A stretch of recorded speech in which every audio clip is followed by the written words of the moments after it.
Hi, I'm Strat Hall. Along with my brother Ken Hall, we're the creators of Gurbish tractors. My grandfather taught me the original spool tractor, and after we became teenagers we started developing it.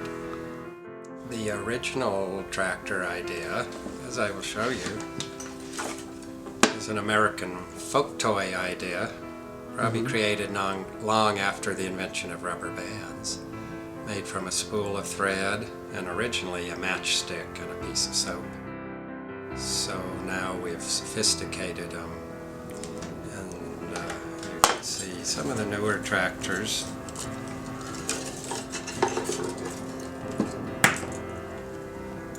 No longer just a spool of thread, they're mostly made from pin parts. They have guitar strings for support. Treads are made from usually a windshield wiper segments. In this case, a shower squeegee. The rubberized gives them better traction on the board. Inside the pin parts is the rubber bands, simply wound up by twisting the tractor body backwards. And then you let them go and they'll travel about 2 feet on a wind. Some of the tractors have been designed not so much for climbing, but just for show, such as this Valentine special. Still made out of a spool of thread.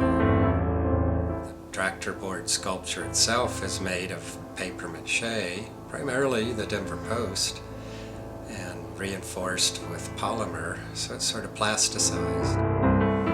Originally the sculpture had about 8-inch high mountains. The tractors got more developed, and eventually now the tractor board's about 32 inches high, and it has arches and tunnels and designed to take advantage of the stunts that the tractors can do. The tractor board grew in height as our tractors grew more sophisticated, so we eventually held competitions, seeing which ones could climb the summits and do tricks like somersaults and 180s.